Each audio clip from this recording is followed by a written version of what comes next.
What's up, socialites? Welcome back to the Social Studies Podcast with me, Joe Dombrowski. And me, Gaspare Randazzo. I'm coming all over the country. Get your tickets at thejoedombrowski.com. Am I coming to your city? Yes. Check the website. And I'm not really all over the country, but I'll be in some places such as Pottstown, Pennsylvania, Rochester, New York, Long Island, Manasquan, Chandler, Arizona, and San Diego, California. Manasquan's coming up. Hey, Gaspar, I wanted to switch things up a little bit. Can we do an email like literally right off the top? I know we have things to talk about, but I think I got so many things, but let's do this because this actually is an emails only episode, guys. It's an emails only episode, and honestly, it's a little bit long, but the title got me. Here we go. Ready? Go ahead. The title is, I Think My Neighbor is a Con Artist. Love it already. Me too. I haven't read this yet, and it is long, so let's just break it down together. Here we go. Hi, Joe and Gaspar. I love your podcast. I have been a long-time listener since before Gaspar was a regular co-host. By the way, so many people told me that this weekend in Winnipeg. Like, so many. Also, they call themselves Winnipeggers. How amazing. People who are from Winnipeg or Winnipeggers? Are Winnipeggers. Are Winnipeggers. When I first heard it, I was... Hey, Winnipeggers, not Winnipeckers. Why, I just added a New York to it. Oh, Jesus Christ. Love your podcast. I've been listening for a long time, since before Gaspar was a regular podcast co-host. Your podcast has always been on during my commute to work, makes it brighter. And now I stay home with my 2 kids and play your podcast on walks and while doing household chores. I always find myself laughing. Now I subscribe to your Patreon, and I absolutely love reading all the extras. I'll keep this as concise as I can, but it's actually insane. I have a story that is too crazy not to share. My friends and I joke that I will be interviewed for Netflix special one day. Last week, my sister shared this link. It's a huge link, and I don't trust it yet. It looks like it's a GoFundMe. It's a GoFundMe for something, okay? It's a friend of hers from high school who now lives down the street from me. At first glance, we thought that it sounded like the family was genuinely struggling and needed some help. My good friend lives across the street from them, so we both decided to message her and offer our help or support. Both my friend and I have 2 kids under 3, but thought that we could pitch in with childcare. She immediately took us up on this offer and asked for help last Wednesday evening. She essentially told us her marriage was in shambles and her husband's confidence was obliterated and was feeling so emasculated that they just needed to go out to dinner and reconnect. We thought this was weird, but we figured an hour or 2 wouldn't be that big of a deal. My friend and I were already together, so we offered to watch her son at my house. The father dropped... Should I click the link? I clicked it. It's this family. It says support them. It looks like someone supported it on their behalf. The husband's 31, the wife is 25, and they have a 2-year-old son. Okay. And the only thing says the past few months, their quality of life has significantly declined for various factors. Speaking of factors, this episode is booked. Just kidding. Someone's meeting with a specialist for some shit, blah, blah, blah. They're in need of help, and they are asking for... Oh, you got to sign up to get updates on that, which I am not... they're looking for... They're looking for childcare. They're looking for lunches. They're looking for massage therapy. They're looking for dinners for 3. They're looking. I'm looking for all this. Home services.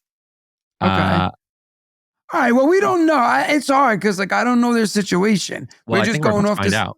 Yeah, we need to hear more because, go. And then I got some GoFundMe phenomenons to tell you about. Okay. Okay. The father dropped off their 2-year-old with a small backpack with diapers, snacks, and clothes. He initially said that he would pick him up sometime around bedtime. As my friend and I were debriefing on how weird this situation was, we heard a knock at the door. The dad came back and asked my friend to keep their son overnight.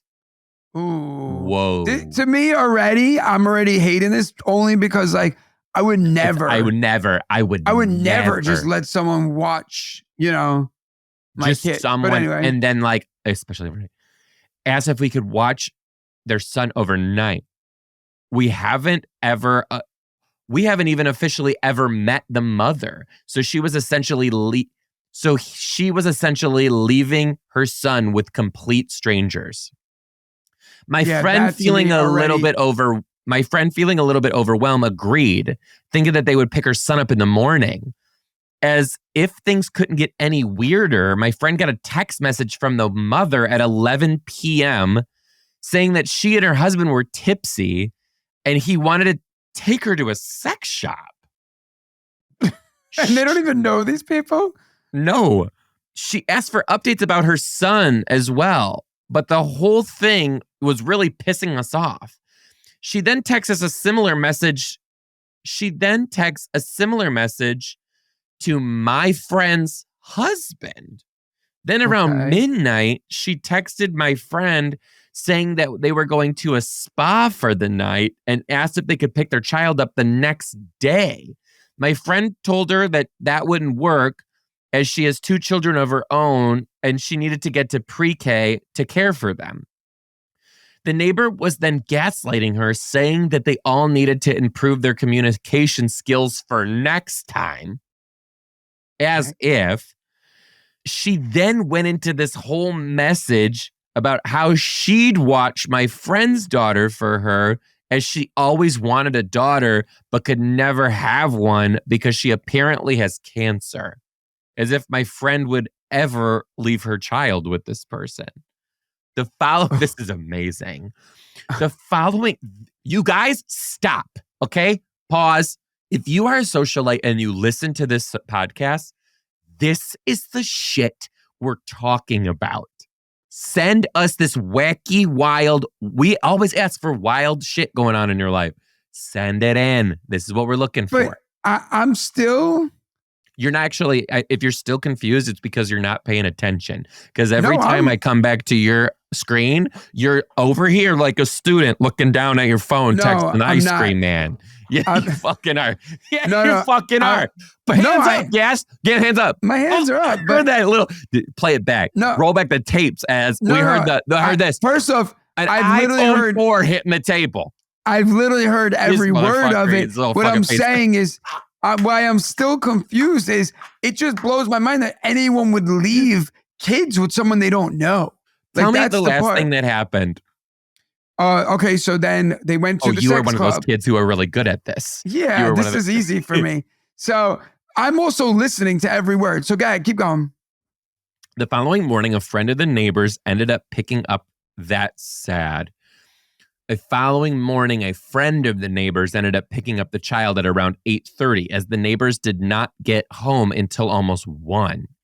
What is even crazier... Why didn't they get the kid also at 1 o'clock in the morning? I mean, not for nothing. Like, you don't just leave your kid sleeping. That's fucking sad. I don't know. All right, well, go ahead. What is even crazier is that they are continuing to ask for bizarre donations and gift items, claiming that she's too sick to work and unable to perform her basic care functions for herself. She has also shared publicly that her husband has now been laid off because of her illness. Yet they receive many deliveries each day and have posted on local Facebook pages that they are looking to hire a nanny. We are not sure where they are getting all of this money from for all that. If you've made it this far, please, please, please share your thoughts on it. Believe it or not, there is more to this bizarre story, but we truly cannot stop talking about it. She says you can use my name, but I'm not going to. I'm emailing her right now. Okay, so here's the thing. As a parent, right? As a not parent, I'm fully with you on this. But like I'm saying, like regardless, parent, not parent. As a parent, like, it's so funny because people always, and I think that the genuineness of it, genuinity is there. Like, people always say, oh, like, you and your wife, like, you need a night out. Drop your kids off with me. And it's like, yeah, cool, thanks. But like, and these are people I know.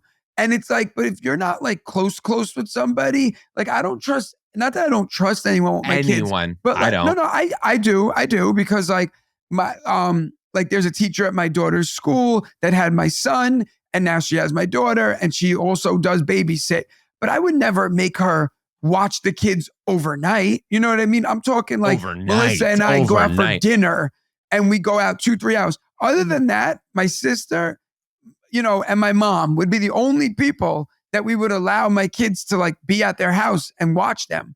Like, it's just same. It's, you know, it's just, and it's like I said, it's no disrespect. I have plenty of friends that mean so well. And they're like, just when you go out, drop the kids off at my house. And I'm like, my kids don't know you. You know what I mean? Like, I know you, but like, it's very different when you're dropping your kids off. But to me, it sounds like these people are on drugs or something. You know what I mean? Because like, that's bizarre behavior. Like, you don't just drop your kids off at a fucking barely a real friend's house and then go out for the night and like, and then make excuses why you're not picking them up. Those excuses, oh, I couldn't have my own baby. I mean, that's drugs. They're con artists. They're con artists, 100%. I think they're drug addicts. I don't think they're con artists. I think they're just on drugs and they probably just can't. I think they're con artists, drug addicts too. See, but I don't see the con part. Like, what's the con? Is that they're trying to, because they're getting people to donate to the GoFundMe and, like they're getting people to donate to the GoFundMe. Asking for massages and shit. Like, yeah, like you don't ask for a massage. If I ever had to do a GoFundMe, God forbid, and I know that there are people who need to do it, I get it, right?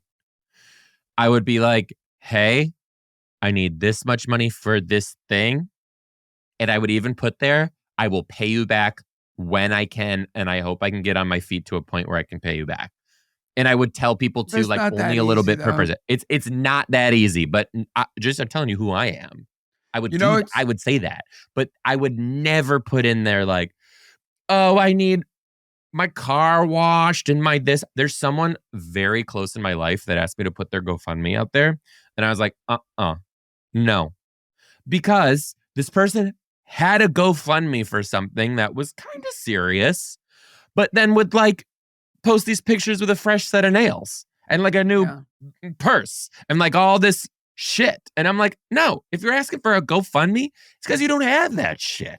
I'm sorry. No, I'm with you. Like, it's obviously it depends on a situation for people. Cause like, I don't, this is a whole other topic, but yeah, I'm with you.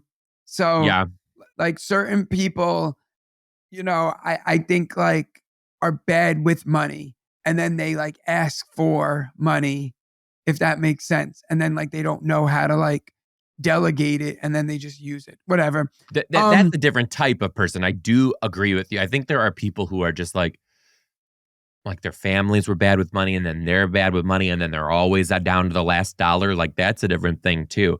But then I saw someone on, they were like, these people were like totally capable, right? Totally capable people.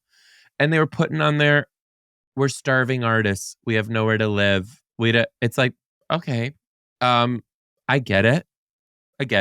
We can barely afford our rent, blah, blah, blah. But it's like, you're not incapable of getting a job that is not your art. You can work a job and work on your stuff. Like, you and I hustled their fucking ass off full-time as teachers and try to make this comedy thing happen.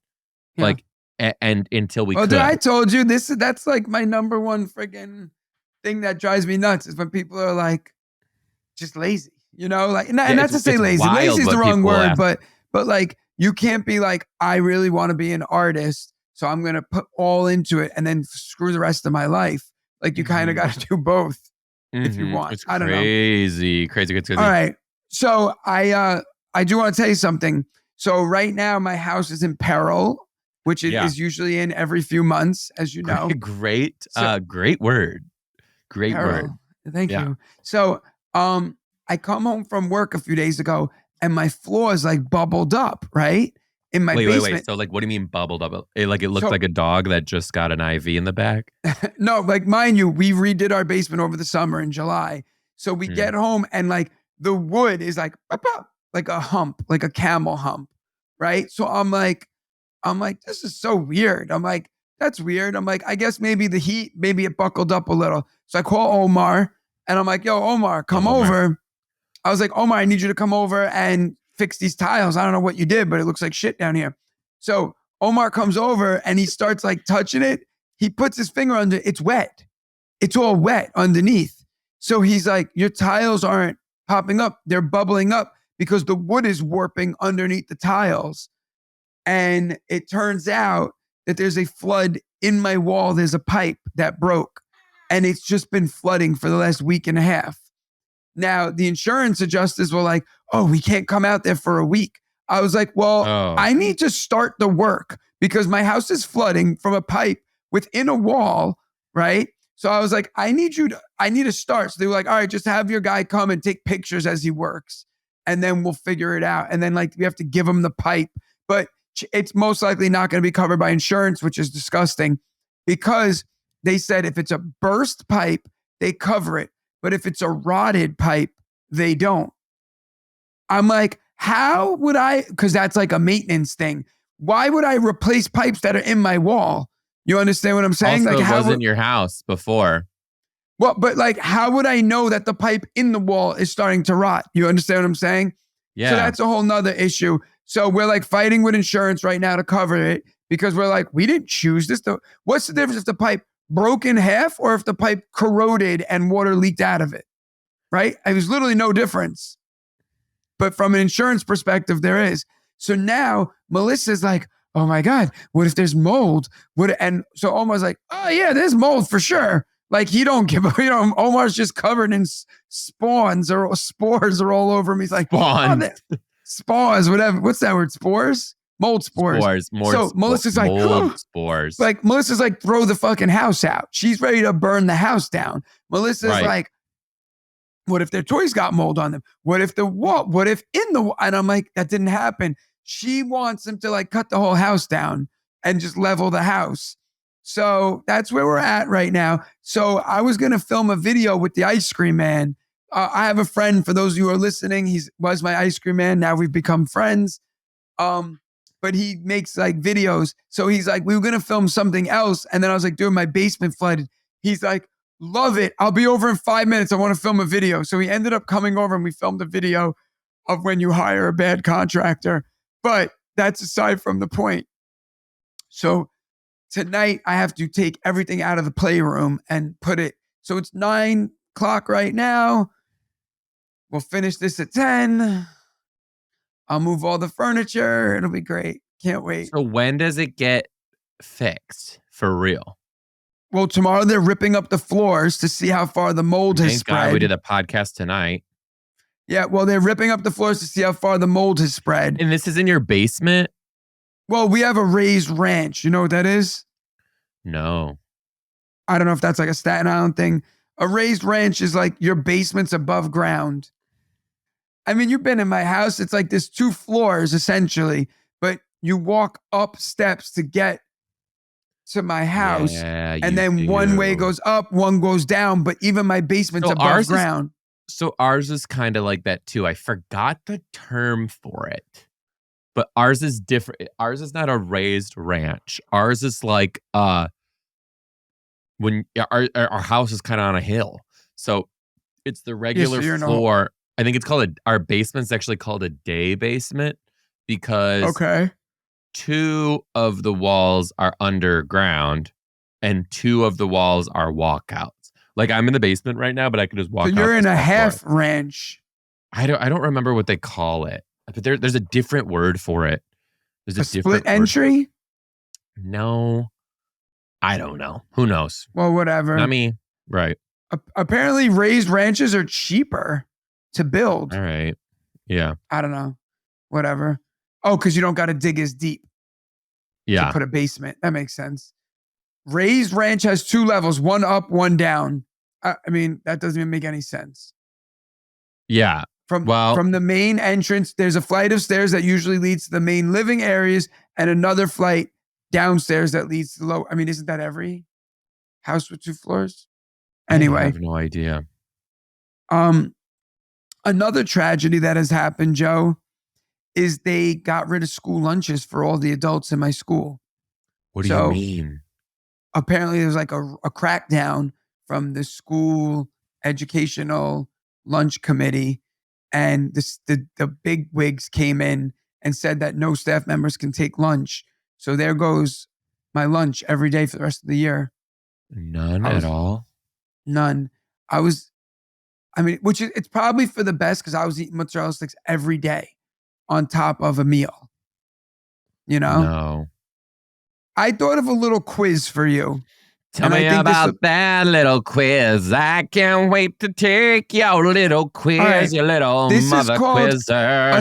It's a slang quiz about slang words of 2024. Now, I know you've been out of the classroom, so some of them are going to be hard. I'm going to give them to you, and you're going to tell me what they mean. Because you're still a person. I am out of it, honestly, God. You're still a person. So, and if you need, I can use it in a sentence. All right. The first one, we're going to start easy. Lit. It means like good or cool. Okay. Easy, right? Like that concert was litty. Right. Well, they say litty. All right. Gucci. Also good. Mm-hmm. All right. Clout. You know clout. Yeah. Like clout is clout. All right, that didn't define it at all, but okay. Clout is like recognition. Recognition. All right. No cap. Not lying. Very good. Like I finished this project by myself, no cap. All right, chat. Not a clue. I'll use it in a sentence. Yo, come on, chat, have my back. Whoa, no idea. No idea at all.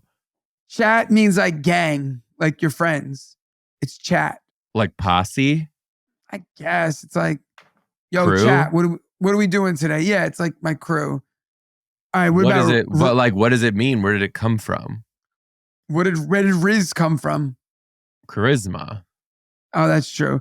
What about a Risley bear? Yeah, like a person who's got a lot of charisma. A Risley bear is so fucking funny. That's amazing. What about the Rizzler?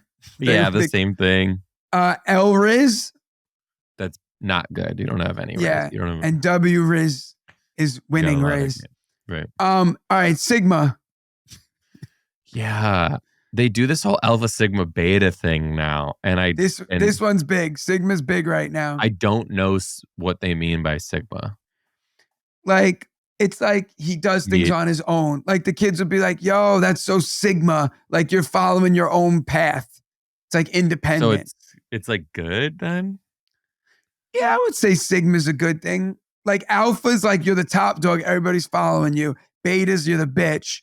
And Sigma means like you do your own thing. Okay. So they'll always say, yo, Mr. Randazzo, you're definitely Alpha. And I'm like, oh, thank you. And they're like, oh, no, we meant Beta. I'm like, oh, fuck you guys. Why do they do that? It's just because it's like, you're cool. Oh, no, never mind. You're actually not. Okay. Dead ass, you know, right? Yeah, like so real. Sure. Yeet. Yeah, I've never understood this one. Gaspare says this all the time. He'll be like, Dad, give me that water bottle. I'm going to yeet it. And he just throws it. Yeah, I know. It doesn't mean like throw far. Yeah. Like it means like gets rid of something. How about Stan?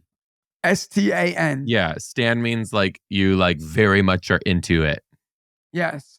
Like you're obsessed. Yeah. Isn't it like soccer fan? Yes. 8. Like you did it, you accomplished it, and you did the best. Like she ate that performance. Yeah. Right. Do you know that I walked into class and I was like, guys, I went to a Halloween costume this week. And I was like, everyone was like, damn, you ate that costume up. And I was like, I just looked at them and I was like, yeah, I was so hungry. And they're like, what the fuck? You're using that wrong. They get like so annoyed. Embarrassed for you. Yeah. No, it's always embarrassing in all seriousness. Also, I told you, it's giving. Of course, Gaspar, I'm gay. I always say to them, I go, So this is the thing too. A lot of slang that the kids pick up, and it's always been like this, is like comes from either like black people or gay black people or like gay black people.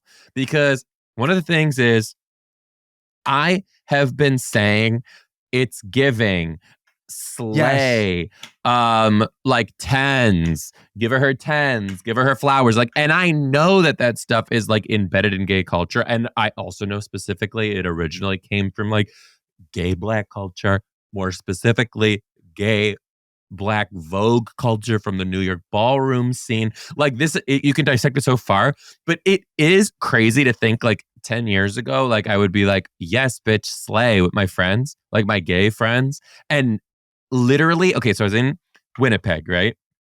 The servers are 18 years old because you can drink at 19, like you can have a real job at 18, right?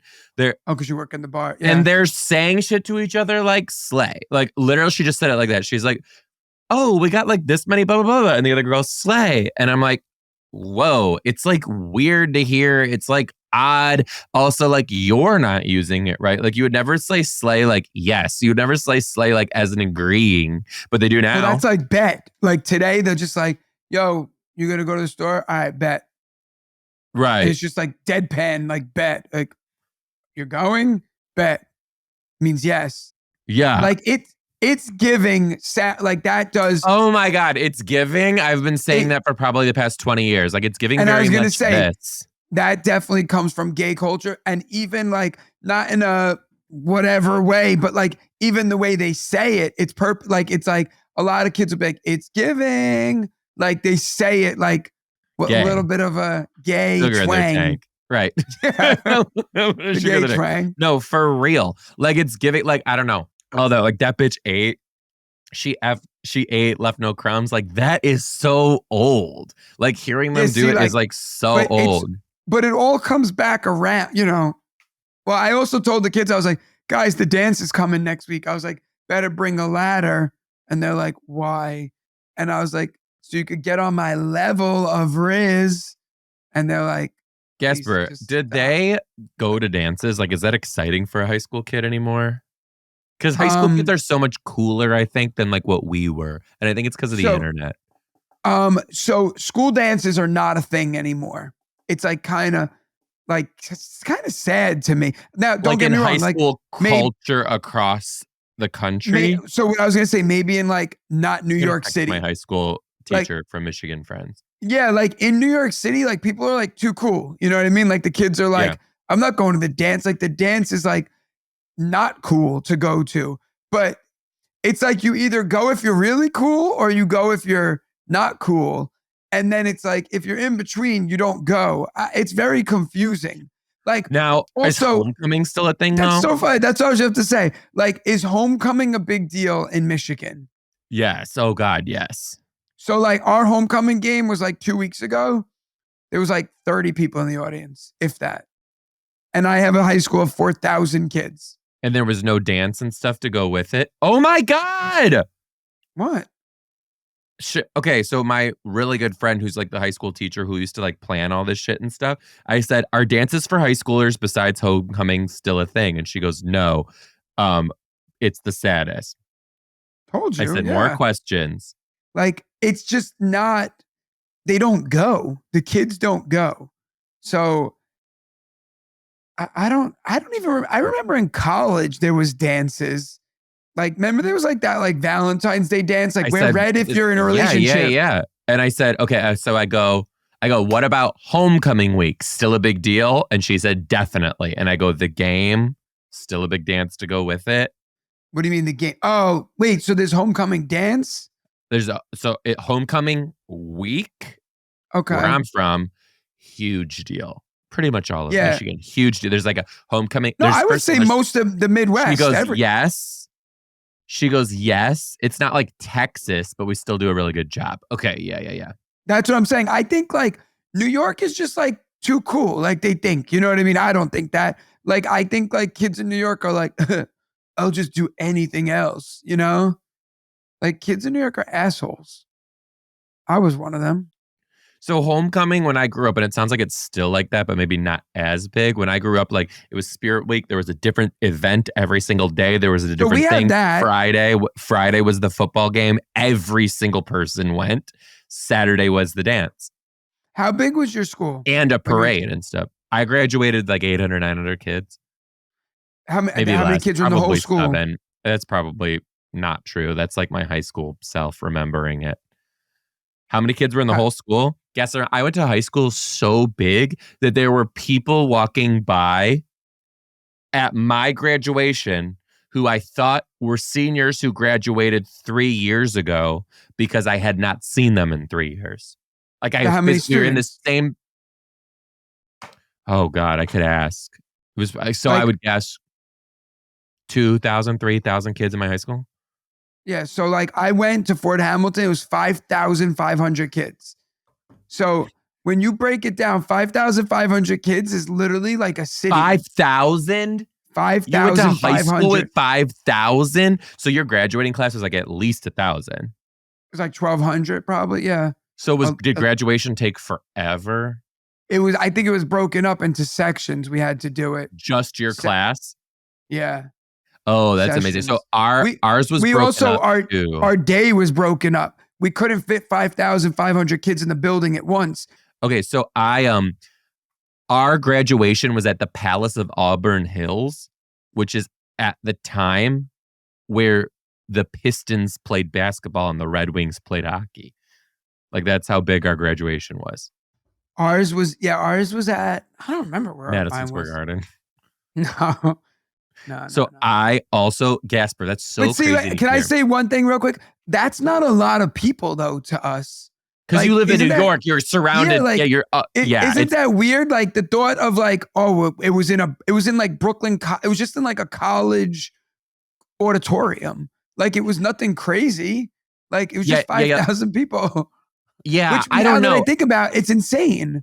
Even when I was in high school, I remember feeling like this is a big school. This is a lot of people. Like the halls were like yeah. Well, the school I teach in now is 3,500, I think. Okay. Which is crazy. Other thing I have to tell you. We didn't have freshmen at my school. So what I just told you was only sophomores, juniors, and seniors. Freshmen were junior high. So in my school district, you went to elementary school, kindergarten to 6th grade was still elementary school. Middle school was not middle school, it was junior high. 7th, 8th, and 9th grade, one building. High school, 10, 11, 12. Huh. And it was still like it's weird. Sometimes I think about it, like I come into contact with 3,500 kids. It's the first question she asked. She goes, damn, grades 9 through 12? I'm like, yeah. Like I come into contact with 3,500 kids every day. Like, isn't that wild when you think about it? Yeah. Like every day, 3,500 people just walk past me and are like, hey. And then I think about it like there are towns in America that have 2,000 people in the whole town. Teachers are outnumbered. You're outnumbered like 100 to 1 more. I don't know. It's so wacky and wild to me too, because like I still feel like I got a good education, didn't you? I had a great education, but also school's different. Like we also just sat, like, you know what's so funny? Like, I don't know how it was when you taught because elementary is different, but like, was there this big emphasis on like group work? No. Okay, let me give you the model of what they want us to do. Ready to be blown away? I am supposed to talk for less than 5 minutes. That's it. Yeah. So the emphasis is on us talking for 5 minutes. That's it. So I'm supposed to teach. So, all right, today I'm teaching you about the first empire in India, the Moira Gupta. I'm supposed to literally give you the most minimal information. Be like, this is who it was. Then King Asoka came. He rode war elephants. The end. And then I'm supposed to give out all the materials and let them work for 40 minutes with each other to figure out the information. I'm supposed to give very minimal background, and then they are supposed to learn. Now, my argument is I'm the expert on the subject. Why the hell would I let some kid who doesn't know anything about history teach another kid something about history? But I'm not in charge, so it doesn't matter. Then we're supposed to teach each other. And then with like 5 minutes left, we come back and I'm like, what'd you guys learn? And then they just like recap what they learned. That's the model. Okay, I don't know. You telling me this makes me realize I don't know shit about teaching high school. And I'll be so real with you. I don't want and I don't know anything about elementary. And I never want to teach high school. Okay, but listen to this though. You telling me that, I do kind of understand why. I think that do very too. much prepares kids for like college or work. I actually love it, but who knows the topic better than me? When I could just tell you everything about the topic, or you could sit there and try to decode this complicated text with a kid who doesn't want to be there and another kid who's vaping under his hood. Now all of a sudden it's like you're trying to read it, figure it all out. If you get it wrong, you don't even know because you don't know. You know what I mean? Like, so are they reading it out of a book? Do you have textbooks still? No, we don't have textbooks. They just get that on the internet. They just Google it. No, we don't have computers. We don't have computers in my school. Too much crime. Wait, so they're on their phone? No. We print out every morning. I go into work and I print out 150 copies of. My God! You'd never make it in Seattle. Why? Oh Lord! You're not allowed to have treat. Oh no! It is you saying that to me is hilarious. Gaspare, we had our copies were restricted. I could only use so much paper a week, and I had to scan my badge, and it like wouldn't let me if I met my quota. Oh no, we print about 150 copies a day. A day? I have 150 students. And all the teachers are doing this? How many copy machines do you have? Just a room with like 12 copy machines? No, more. Every office has about 2 or 3, yeah. And do you guys ever get in scuffles over them? And then there's like a premiere one? No, because what happens is... We need to do a video of like, I go to work with you. Actually, I would never go to work with you. I would never go to work with you. They have like toner issues because like we run out of toner every week because they're all always out of ink, out of toner, out of master roll because like you're just it's the worst 250 teachers in my school copies and you're at the machine making copies and then some asshole sends it to that copy machine and then you got to sift through my work and their work. No, we have a master copy machine.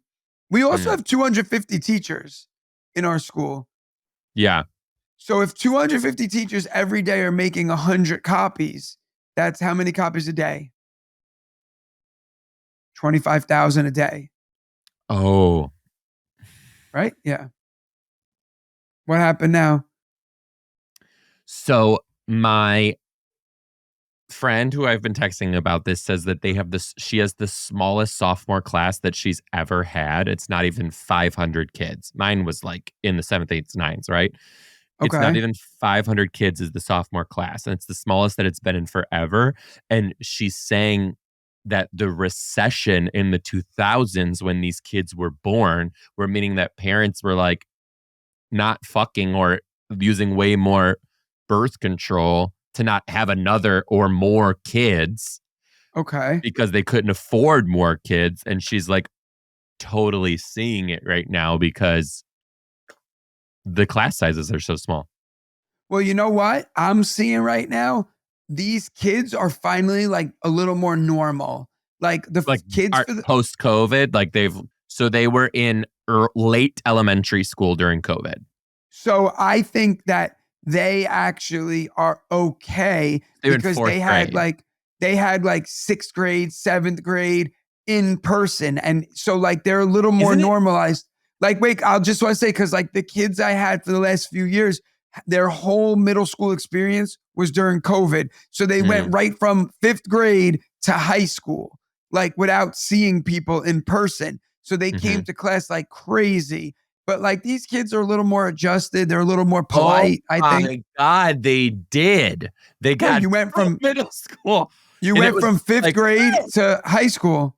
And especially in New York, everything was closed. So it was well, literally your current class would have gone from fourth grade to eighth seventh grade, grade, eighth seventh grade. grade.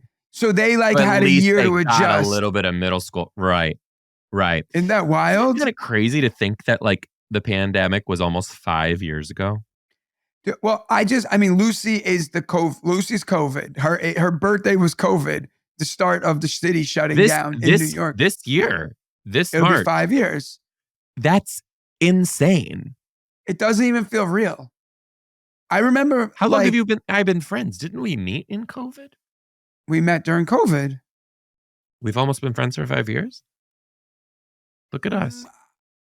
Yeah, I We guess. we met. It was like deeper into COVID though. We met like We towards were the locked up in our end. houses for sure. Yeah, we were still in our houses. We were But doing Zoom shows together. So it was definitely lockdown. no, it was still definitely locked down. And Lucy was a baby. Well, obviously, Lucy was a baby though. So Lucy was still under 1. Yeah, so it's about 3 years. So Lucy was born right before the world shut down. Okay, that's what happened. Lucy was born on Tuesday. Melissa died on Wednesday, but then they brought her back to life. And then they were going to keep her in the hospital on Thursday. They were going to keep us a little longer because she had died. And Lucy was like, there was a lot of stuff. She had fluid in her lung, all this normal stuff with babies and people dying. And if you're a And new listener, Gaspar's wife gave birth, died, and literally came back to life. No, he's not just talking bullshit, which I know you're probably like, he's fucking up right now. He's not. Long story short, her uterus detached. She lost like 9 pints of blood. She turned white as a ghost. She was like, looked at me. She was like, I'm not good. I ran in the hallway, got the nurses. They came in. They called some code, and every hospital employee at like 2 a.m. were hitting her with the needles in her leg and shocking her back to life. Then they had to give her all these blood transfusions. Lucy was just like coughing up freaking fluid. I was like, hello, what do I do with this thing? Because like I didn't know what to do with a baby coughing up fluid. It was pretty horrible, worst night of my life for sure. So that was now like Thursday. We were like content with like staying a little longer because Melissa was in recovery, and they were like, listen, this thing is coming down. We don't really fully understand or know what it's going to be, but it's like a plague is coming. And they were like, get out of the hospital now. Like, if you don't go home now, you might be stuck in the hospital like forever. You know what I mean? Like, we didn't know. And we were just like, what the fuck? So they just sent us home. Like, we just went home. What was the date? What was her birthday? March what? She's March 10th. And then wasn't March 14th is when like the world city officially shut down the 14th. Well, New York did at least. And we went home on the 14th. Dude, do you think there's going to be like a COVID museum, do you think, ever? Of course. There probably already is one. It's just all masked. It is already fascinating looking back at it. Have you ever watched videos of yourself from it? I watched videos of it, and I didn't realize how crazy intensely I was going through it. Gaspare, I watched videos of myself. I thought I was being so funny and shit. No, you were having a mental fucking breakdown.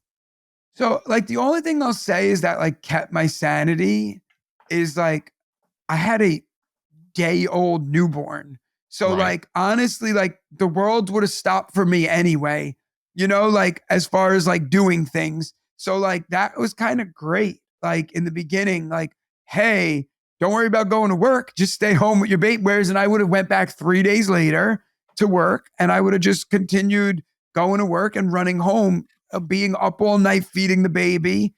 Yeah. And don't forget, Gaspare was still a baby. I like a little bit am looking forward to when my kids learn about it in school and they're like, holy shit, tell us about that. But what's funny? Like Gaspare has no recollection of COVID. So Gaspare was... Because he was 3? Well, he was 3. He's 7 now. He was 3. So like he like vaguely had to wear a mask just for like a very short period of time. When he was starting school, right? No, like just like randomly they'd be like mask.